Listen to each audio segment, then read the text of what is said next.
Hi అండి. This is Revathi. Welcome to అందమైన కథల పొదిరిల్లు.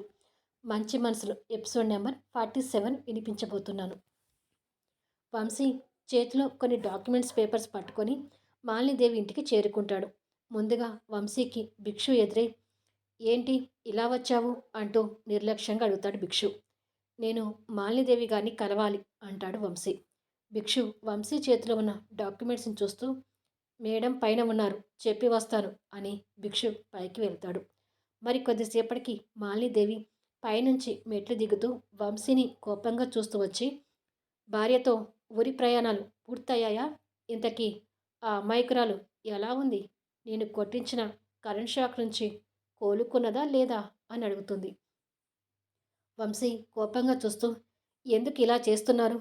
అనవసరంగా దివ్య చావుని ఎందుకు కోరుకుంటున్నారు? ఇప్పుడు మీరు దివ్యని చంపితే సోనీ తిరిగి వస్తుందా? అయినా సోనీ చనిపోయింది నా కారణంగా అయినప్పుడు మీరెందుకు దివ్య వెంట పడుతున్నారు అని అడుగుతాడు. ఆ మాటలకు మాలినీదేవి పొగరుగా చూస్తుంటుంది. వంశీ ఆవేశాన్ని కొద్దిగా తగ్గించుకొని నిదానంగా మాట్లాడుతూ, చూడండి మేడం, సోనీ మరణం మిమ్మల్ని ఎంతగానో కృంగతీసిందో నేను అర్థం చేసుకోగలను. సోనీ చనిపోవడం నాకు బాధగానే ఉంది. చాలా రోజుల వరకు తన మరణం నేను జీర్ణించుకోలేకపోయాను.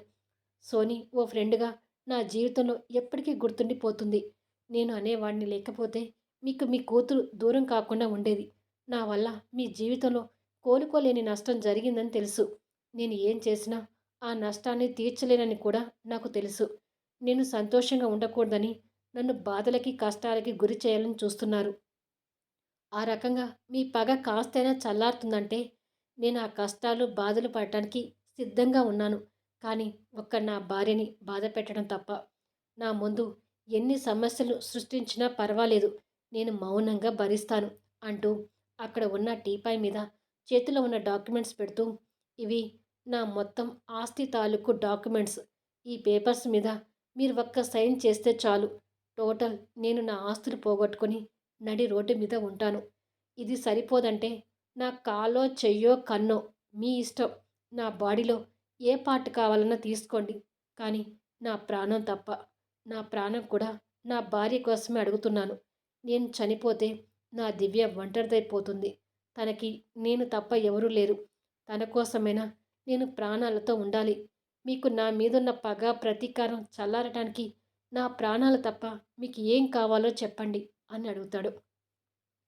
మాలినీదేవి టీపాయ్ మీదన్న పేపర్స్ చేతిలో తీసుకొని ఆ పేపర్స్ వైపు చూస్తూ, ఈ ఆస్తులన్నీ నేను తీసుకొని నువ్వన్నట్టుగానే నీ బాడీలో నుంచి పార్ట్స్ తీపిస్తే నువ్వు ఎలా బతుకుతావు? ఐ మీన్ నీకు ఫుడ్డు బెడ్డు ఎలా వస్తుంది అని అడుగుతుంది. దాని గురించి నేను వర్రీ కావాల్సిన అవసరం లేదు. నా దివ్య తన సంపాదనతో నాకు 3 పూటలు పెట్టి నన్ను పోషించుకుంటుంది. ఆ విషయంలో నాకు పూర్తి నమ్మకం ఉంది అని అంటాడు. మాలినీదేవి చేతిలో ఉన్న పేపర్స్ ఊపుతూ, సో నీకు ఆస్తి లేకపోయినా నీ బాడీలో పార్ట్స్ తీసేసినా నీ దివ్యతో నువ్వు సంతోషంగా ఉంటావు, అంతే కదా నువ్వు అనేది అని అడుగుతుంది. అవును అన్నట్టుగా వంశీ మౌనంగా ఉంటాడు. మాలినీదేవి కోపంగా పేపర్స్ని బరాబరా చింపుతూ, నీ సంతోషం నీ భార్య అయినప్పుడు ఈ ఆస్తి పేపర్స్ నీ బాడీ పార్ట్స్ నేనేం చేసుకుంటాను? నాకు కావాల్సింది నీ సంతోషాన్ని గుంజుకోవటం. అంటే నీ సంతోషానికి కారణమైన ఆ దివ్యని నీ జీవితంలో లేకుండా చేయటం. నీ కారణంగా నా ప్రాణమైన నా కూతురికి దూరమై నేను ఎంతగా బాధపడుతున్నానో నువ్వు కూడా ప్రాణంగా ఇష్టపడే నీ భార్యకి దూరమై నాలాగే బాధపడుతూ బతకాలి. అది నేను చూడాలి. అప్పటి వరకు నీ మీదున్న పగ ప్రతీకారం చల్లారదు వంశీకృష్ణ అని అంటుంది. అలా అనకండి మేడం, దివ్య కూడా మీ కూతురు లాంటిదేనని అనుకోండి ప్లీజ్ అంటూ రిక్వెస్ట్ చేస్తాడు. దివ్యని మచ్చిక చేసుకోవడం కోసం తన దగ్గర నేను చెప్పిన డైలాగ్స్ నువ్వు నా దగ్గర చెప్తున్నావా? ఏదో దివ్యని నాకు దగ్గర చేసుకోవడానికి తనతో నా కూతురు లాంటి దానివి, నీలో నా కూతుర్ని చూసుకుంటున్నాను అని ఏవేవో కబుర్లు చెప్పారు. అసలు దివ్య ఎక్కడా? నా సోనీ ఎక్కడా? దివ్యని నా కూతురు లాంటిదని నేనెందుకు అనుకోవాలి అని అంటుంది. మీరు దివ్యతో ఇన్ని రోజులుగా స్నేహం చేస్తూ వచ్చారు కదా. దివ్య ఎలాంటి అమ్మాయో మీకు ఇప్పటికైనా అర్థమై ఉంటుంది.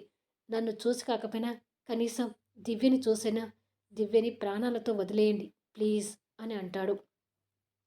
సరే నీ రూటికే వస్తున్నాను. దివ్యని ప్రాణాలతో వదిలేయాలంటే నేను చెప్పిన దానికి నువ్వు అంగీకరించాలి. దానికి ఒప్పుకుంటే నేను దివ్యని ప్రాణాలతో వదిలేస్తాను అని అంటుంది. వంశీ కాస్త సంతోషపడుతూ, ఏంటో చెప్పండి మేడం.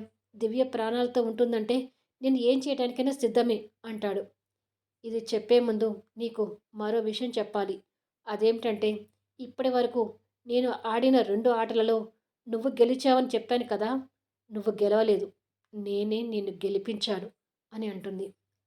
వంశీ అర్థం కానట్టుగా నొసలు ముడుస్తూ చూస్తుంటాడు. అర్థం కాలేదు కదా అని అడుగుతుంది. కాలేదు అంటాడు వంశీ. ఆ రోజు దివ్య లిఫ్ట్లో ఇరుక్కున్నప్పుడు సాయంత్రం టైంకి స్కూల్ పిల్లలు వస్తారని దివ్యని ఆ విధంగా చూసి ఎలాగైనా హాస్పిటల్ అడ్మిట్ చేస్తారని తెలిసే దివ్య లిఫ్ట్లోకి వెళ్ళే టైంని స్కూల్ పిల్లలు వచ్చే టైంని సెట్ చేసి దివ్య ప్రాణాలు పూర్తిగా పోకుండా కొన ప్రాణాలతో హాస్పిటల్కి వెళ్ళేటట్టుగా చూసి ఆ రోజున నిన్ను గెలిపించాను అంటుంది. అది విని వంశీ ఆశ్చర్యంగా చూస్తుంటాడు. ఇకపోతే రెండవది కరెంట్ షాక్. మీ ఊర్లో దివ్యకి షాక్ కొట్టే టైంకి ఆ ఊరి హాస్పిటల్లో మామూలు డాక్టర్ ఉంటే ఆ డాక్టర్ని తీయించి వేరే సీనియర్ డాక్టర్ రప్పించాను.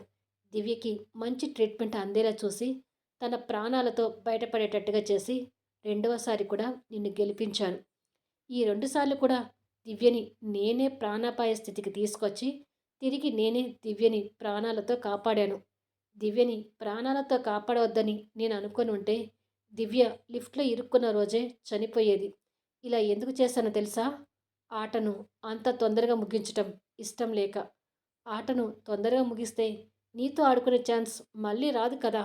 అందుకే నేను ఓడిపోతూ నిన్ను గెలిపించాను. ఈ ఆటలో నేను గెలవటం నాకు ఎంతోసేపు పట్టదు వంశీకృష్ణ. కాకపోతే నిన్ను టెన్షన్ పెట్టిస్తూ నేను గెలవాలనుకుంటున్నాను.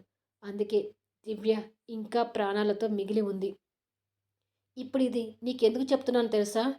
దివ్య ప్రాణాలు తీయడం నాకు ఎంతోసేపు పట్టదని నీకు తెలవడానికి చెప్పాను అంటుంది. అదంతా విన్న వంశీకి తను ఎంత ప్రమాదకర మనిషో మరొకసారి అర్థమవుతుంటుంది. సో ఇక అసలు విషయానికి వస్తాను. దివ్య ప్రాణాలతో ఉండాలంటే నీకు ఒక్క ఛాన్స్ ఇద్దామనుకున్నాను కదా! అదేమిటంటే దివ్యకి నువ్వు శాశ్వతంగా దూరం కావాలి. అంటే దివ్యకి నువ్వు విడాకులిచ్చి జీవితంలో నువ్వు దివ్యని కలవకుండా దివ్యకు దూరంగా వెళ్ళిపోవాలి. అలా కానప్పుడు దివ్య ప్రాణాల మీద ఆశ వదిలేసుకో అని అంటుంది. విడాకులు అనగానే ముందు వంశీ షాక్ అయ్యి తర్వాత వైరాగ్యంగా ఒక చిన్న నవ్వు నవ్వి, నేను నా దివ్యకి విడాకులు ఇస్తానంటే మీరు వేరే తనని చంపాల్సిన అవసరం లేదు మేడం. విడాకుల మాట వినగానే నా దివ్య గుండె పగిలి చనిపోతుంది అని అంటాడు. అవును, నేను కూడా గమనించాను. దివ్య నాతో మాట్లాడినంతసేపు మాటకు ముందు వంశీ గారు, మాట తర్వాత వంశీ గారు అని నీ పేరు జపిస్తూనే ఉంటుంది. దానిని బట్టి అర్థమవుతుంది దివ్య నిన్ను ప్రాణంగా ప్రేమిస్తుందని. అయినా ఇదంతా నాకు అనవసరం. నువ్వు తనని విడాకులకి ఎలా ఒప్పిస్తావో నాకు తెలియదు. దివ్య నువ్వు పర్మినెంట్గా విడిపోవాలి. జీవితాంతం నీకు ఏ అమ్మాయి ప్రేమ దక్కకుండా ఒంటరిగా మిగిలిపోవాలి. ఇదే నాకు కావాల్సింది. నీకు 2 రోజులు టైం ఇస్తున్నాను. దివ్యకు విడాకులు ఇచ్చి దివ్య ప్రాణాలు కాపాడతావో లేకపోతే తను చనిపోవడానికి నువ్వే కారణం అవుతావో నిర్ణయం నీ మీద ఆధారపడి ఉంది. కాకపోతే ఈ 2 రోజులు దివ్య ప్రాణాలకు ఎలాంటి ప్రమాదం కలగనివ్వనని నీకు మాట ఇస్తున్నాను అంటూ తన చేతికున్న వాచి వైపు చూసి, డ్రైవర్ని కారు తీయమని భిక్షు, నేను బయటికి వెళ్ళాలి అని పక్కన ఉన్న భిక్షుకి చెప్తుంది. భిక్షు డ్రైవర్కి చెప్పడానికి బయటికి వెళ్తాడు. మాల్యదేవి మాటలు విన్న వంశీ అయోమయంలో పడిపోతాడు. కేవలం 2 రోజులు మాత్రమే, బాగా గుర్తుపెట్టుకో అని ఒత్తి పలికి చెప్పి అక్కడి నుంచి వెళ్తుంది మాలినీదేవి గారు. వంశీకి ఇక నోట మాట రాక చలనం లేకుండా నిలబడి ఉంటే భిక్షు అక్కడికి వచ్చి, మేడం వెళ్ళిపోయారు, తమరు వెళ్ళొచ్చు అని అంటాడు. వంశీ అతని కోపంగా చూసి అక్కడి నుంచి బయలుదేరతాడు. అక్కడి నుండి బయలుదేరిన వంశీ కార్ డ్రైవింగ్ చేసుకుంటూ, నేనేంటి నా దివ్యకి విడాకులు ఇవ్వడం ఏంటి? దివ్యని దూరం చేసుకున్నాక ఇక నేను బతకడం ఎందుకు? అసలు నా విషయం పక్కన పెడితే నేను దివ్యకు విడాకులు ఇస్తే దివ్య పరిస్థితి ఏంటి? నేను లేకుండా దివ్య బతకగలుగుతుందా? 10 రోజులు నేను తనకి దూరంగా వెళ్తేనే డిప్రెషన్లోకి వెళ్ళిపోయింది. అలాంటిది నేను లేకుండా దివ్య జీవితాంతం ఒంటరిగా ఎలా ఉంటుంది? ఇలా ఆలోచిస్తుండగానే వంశీ కలలో సుడిగుండంలా నీళ్లు తిరిగి చీకట్లో డ్రైవింగ్ కష్టమవుతుంటే కార్ని ఓ పక్కగా ఆపి పాత జ్ఞాపకాల్లోకి వెళ్ళి దివ్య డిప్రెషన్లోకి వెళ్ళి వంశీ కాలు మీద పడి ఏడుస్తూ విడాకులు ఇవ్వొద్దని వేడుకున్న సంఘటనని గుర్తు తెచ్చుకుంటూ కన్నీటి పర్యవంతం అవుతాడు. ఇలా కొద్దిసేపటికి కన్నీళ్లు తుడుచుకొని అసలు దివ్యకి ఇప్పుడు ఎలా ఉందో ఇంటికి వెళ్ళి చూడాలి అనుకొని కారు స్టార్ట్ చేస్తాడు. కొద్దిసేపటికి కారు దివ్య ఇంటి ముందు ఆగుతుంది. వంశీ లోపలికి వెళ్ళేసరికి దివ్య నలతగా పడుకొని ఉంటుంది. వంశీ తన వైపు జాలిగా చూస్తూ తల మీద చేయి పెట్టి నిమురుతూ దివ్య ఇప్పుడు ఎలా ఉందిరా అని అడుగుతాడు లాలనగా.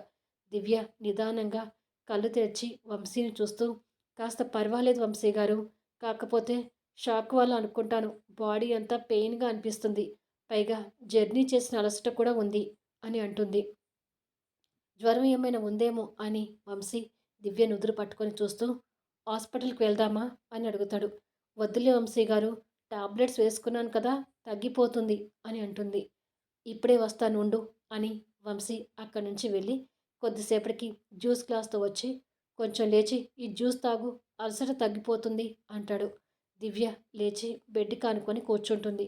వంశీ తనకు జ్యూస్ తాగించి మరీ ఇబ్బందిగా ఉంటే చెప్పు, హాస్పిటల్కి వెళ్దాము అంటాడు. అంత అవసరం లేదు వంశీ గారు అని వంశీని గమనించి మీరేంటి అలా ఉన్నారు, బాగా స్ట్రగుల్ అయినట్టుగా కనిపిస్తున్నారేంటి అని అడుగుతుంది. వంశీ జ్యూస్ గ్లాస్ని పక్కకు పెడుతూ అదేమీ లేదు, నేను కూడా జర్నీ చేసిన అలసట మీద ఉన్నాను కదా అంటూ తన పక్కన కూర్చుంటాడు. దివ్య ఆలోచనలోకి వెళ్తుంది.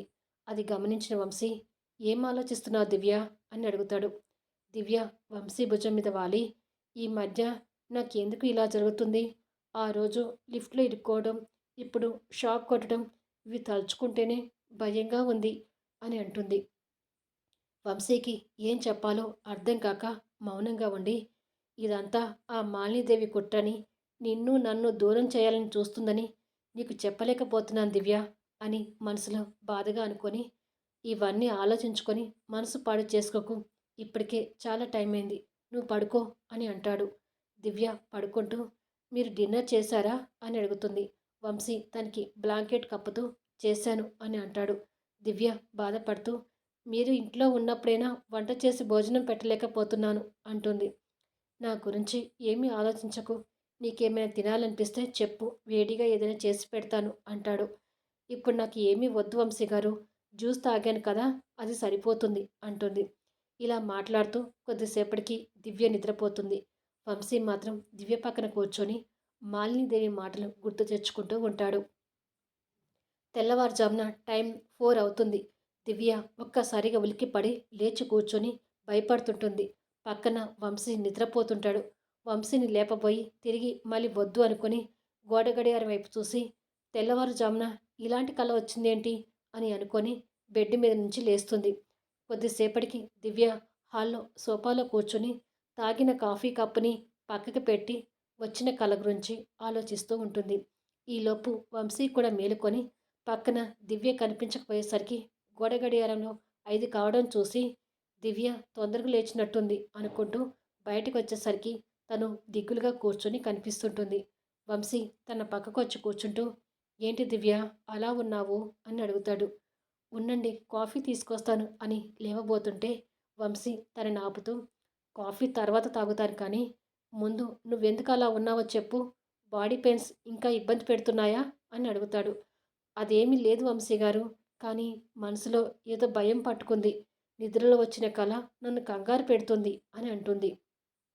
వంశీ తన వైపు జాలిగా చూస్తూ కలలకే ఇలా భయపడితే ఎలా దివ్య అని అంటాడు. ఇది తెల్లవారుజామున వచ్చిన కల వంశీ గారు, అందుకే భయంగా ఉంది.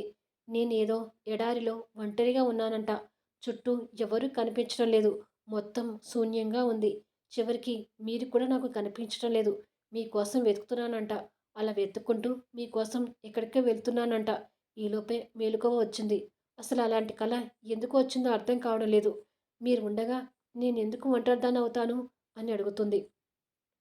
దివ్య అడిగిన ప్రశ్నకి వంశీ సమాధానం చెప్పకుండా భయపడుతూ విడాకులు ఇచ్చి దివ్యకి దూరం అవ్వాలి అని చెప్పిన మాలినీదేవి మాటల్ని గుర్తు తెచ్చుకుంటాడు. చెప్పండి వంశీ గారు, ఇలాంటి కళ ఎందుకు వచ్చింది అని అడుగుతుంది. నిద్రలో ఏదో ఒక కలలు వస్తూనే ఉంటాయి దివ్య. అన్నిటికీ ఇలా కంగారు పడితే ఎలా చెప్పు అంటూ అప్పటికప్పుడు తనకి ధైర్యం చెప్పి దగ్గరికి తీసుకుంటాడు. ఇదండి ఎపిసోడ్. ఛానల్ నుంచి వెళ్ళిపోయే ముందు దయచేసి లైక్స్ ఇవ్వండి, కామెంట్ షేర్ చేయండి. మళ్ళీ నెక్స్ట్ ఎపిసోడ్లో కలుద్దాం.